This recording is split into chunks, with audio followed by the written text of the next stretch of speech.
দীর্ঘদিনের উত্তেজনার পর ভেনেজুয়েলায় মার্কিন হামলা।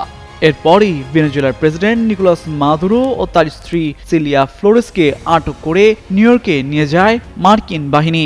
এতে পুরোপুরি ভেঙে পড়েছে দেশটির শাসন ব্যবস্থা। এ ঘটনায় ক্ষোভ প্রকাশ করেছে রাশিয়া, ইরান সহ বিশ্বের বিভিন্ন দেশ। নিজেদের প্রতিক্রিয়া জানিয়েছেন বিশ্ব নেতারা।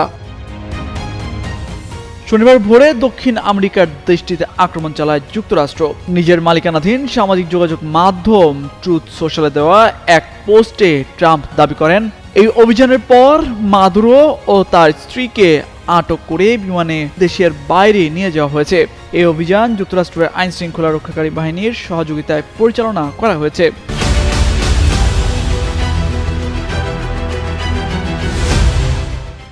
রাশিয়া একে সরাসরি সশস্ত্র আগ্রাসন বলে নিন্দা জানিয়েছে।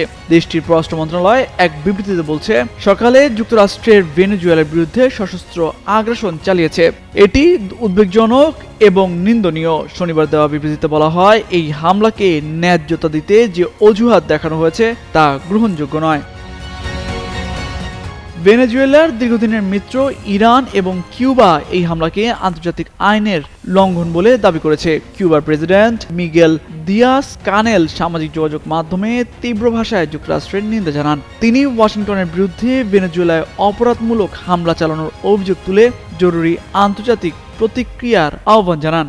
ইরানের পররাষ্ট্র মন্ত্রণালয় এক বিবৃতিতে ভেনেজুয়েলায় যুক্তরাষ্ট্রের সামরিক হামলার তীব্র নিন্দা জানিয়ে একে দেশটির জাতীয় সার্বভৌমত্ব ও ভৌগোলিক অখণ্ডতার স্পষ্ট লঙ্ঘন বলে আখ্যা দিয়েছে। আর স্পেনের পররাষ্ট্র মন্ত্রণালয় এক বিবৃতিতে ভেনেজুয়েলায় উত্তেজনা কমানো, সংযম এবং আন্তর্জাতিক আইনের প্রতি সম্মান জানানোর আহ্বান জানিয়েছে। একসঙ্গে তারা সংকটের শান্তিপূর্ণ সমাধান খুঁজে পেতে মধ্যস্থতার প্রস্তাবও দিয়েছে।